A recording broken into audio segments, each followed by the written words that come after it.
काल रात्री भारत विरुद्ध इंग्लंड असा T20 वर्ल्ड कप 2024चा दुसऱ्या सेमीफायनलचा सामना होता. भारताने जेव्हा ऑस्ट्रेलियाला पराभूत केलं त्याचवेळी एक गोष्ट फिक्स झाली होती की दुसऱ्या सेमीफायनलमध्ये भारत विरुद्ध इंग्लंड असा सामना होणार आहे. आणि ही गोष्ट जशी फिक्स झाली तसं इंग्लिश मीडिया, इंग्लिश विश्लेषक आणि इंग्लिश लोकांनी 2022 साली झालेल्या T20 वर्ल्ड कपच्या सेमीफायनलचा स्कोर कार्ड मीडियामध्ये शेअर करायला सुरुवात केली आणि त्याच्या बातम्या मीडियामध्ये द्यायला सुरुवात केली. मग मित्रांनो, हा इंग्लिश मीडिया असा का करत होता आणि या गोष्टीतून त्यांना काय सिद्ध करायचं होतं? 2022 सालच्या सेमीफायनलमध्ये असं काय घडलं होतं? आणि या सगळ्या गोष्टींना छेद देत भारतीय संघाने 2022 साली झालेल्या पराभवाचा आणि अपमानाचा बदला कसा घेतला याचा जाणून घेणार आहोत आपण या व्हिडिओच्या माध्यमातून. तर मित्रांनो नमस्कार, मी सुमित गुरव आणि तुमचं स्वागत आहे आपल्या युट्यूब चॅनलवरती. मित्रांनो, तारीख होती 10 नोव्हेंबर 2022 आणि मॅच होती T20 वर्ल्ड कप 2022च्या दुसऱ्या सेमीफायनलची. मैदान होतं ऑस्ट्रेलियाचं ॲडलेड क्रिकेट ग्राउंड आणि समोर दोन टीम होत्या, भारत आणि इंग्लंड. आता इंग्लंड विरुद्ध मॅच असली की कायम आपल्या भारतीयांच्या भावना खूप चीड आणि उत्कट असतात. त्यांना कायमच असं वाटतं की इंग्लंड विरुद्ध जर मॅच असेल तर कायमच त्यांना आपण हरवलं पाहिजे. ह्याचं कारण तुम्हाला आम्हा सगळ्यांनाच माहिती आहे. कारण का आपल्या भारतीय देशावर इंग्रजांनी 150 वर्ष जुलमी राजवट केली. या राजवटीमध्ये त्यांनी आपल्या देशाची प्रचंड प्रमाणात लूट केली आणि लोकांवर प्रचंड प्रमाणात जुलूम केले. त्याच्यामुळे लोकांना कायमच वाटतं की ह्यांच्या विरुद्ध मॅच असेल तर आपण कायमच जिंकली पाहिजे. इंग्लंड विरुद्ध मॅच असेल तर आपल्याला कायम आठवण होते आमिर खानच्या लगान चित्रपटाची. आणि या चित्रपटामध्ये जशा प्रकारे आमिर खानच्या टीमने या इंग्रजांना हरवलं होतं, असं कायमच आपली टीम या इंग्रजांना हरवत आली पाहिजे अशी सगळ्यांची इच्छा असते.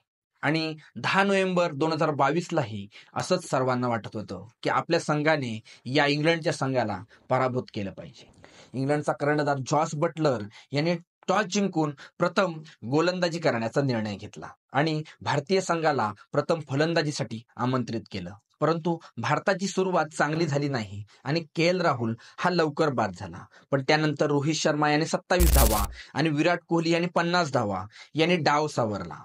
परंतु धावसंख्या कुठेतरी कमी होईल असं वाटत होतं, कारण का ह्या धावा बनवताना त्यांनी जास्त चेंडू खेळले होते. परंतु त्यानंतर आलेल्या हार्दिक पांड्याने 63 धावांची तुफानी खेळी करत भारताला एका चांगल्या धावसंख्येपर्यंत नेऊन पोहोचवलं. भारताने 20 ओव्हरमध्ये 168 धाव केल्या आणि इंग्लंड समोर 169 धावांचं आव्हान ठेवलं. धावसंख्या चांगली आहे आणि खूप चांगली फाईट आपला संघ देईल असं वाटत होतं.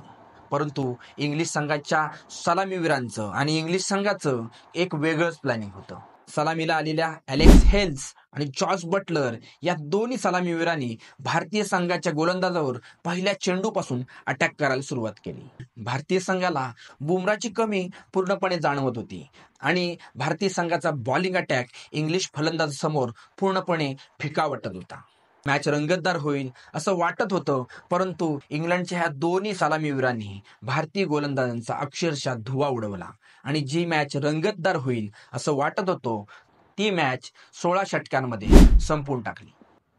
मित्रांनो, 169 धावांचं हे आव्हान इंग्लंडने एकही गडी बाद न होता 16 षटकामध्ये पूर्ण केलं आणि भारताचा 10 विकेट्सने मानहानी करत एकतर्फी पराभव केला. हा पराभव भारतीयांच्या आणि भारतीय संघाच्या खूप जिव्हारी लागला.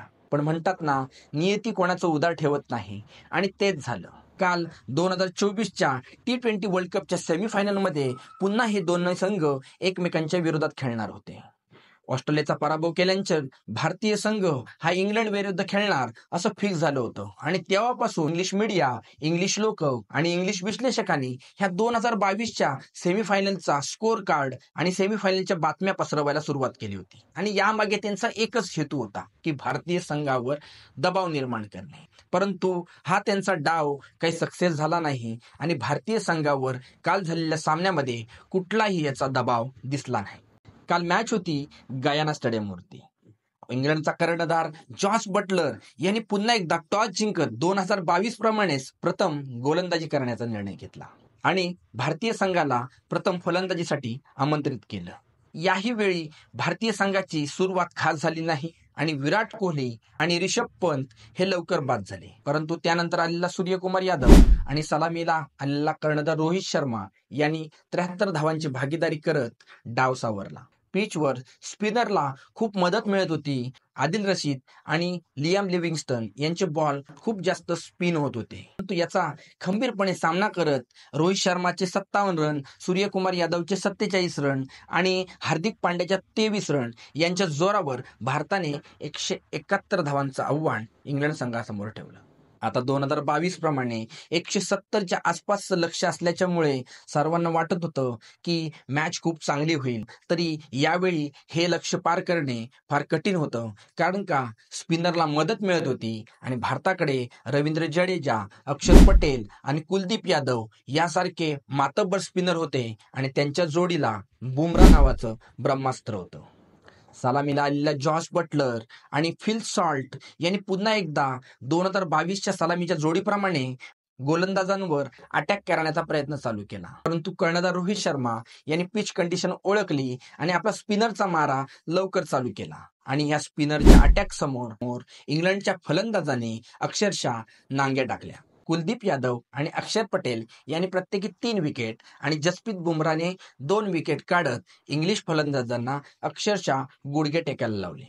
172 धावांचा पाठलाग करताना इंग्लंडचा संघ 103 धावांवर ऑल आउट झाला आणि भारताने हा सामना 68 धावांनी एकतर्फी जिंकला आणि 2022 साली झालेल्या एकतर्फी पराभवाचा बदला पूर्ण केला.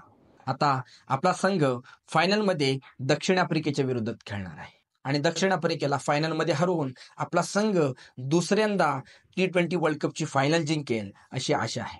बाकी मित्रांनो, याविषयी तुम्हाला काय वाटतं हे आम्हाला कमेंट करून नक्की कळवा. व्हिडिओ आवडला असेल तर व्हिडिओला नक्की लाईक करा, शेअर करा आणि आमच्या चॅनलवर नवीन असाल तर अशाच नवनवीन घडामोडी जाणून घेण्यासाठी आमच्या चॅनलला नक्की सबस्क्राईब करून ठेवा. धन्यवाद.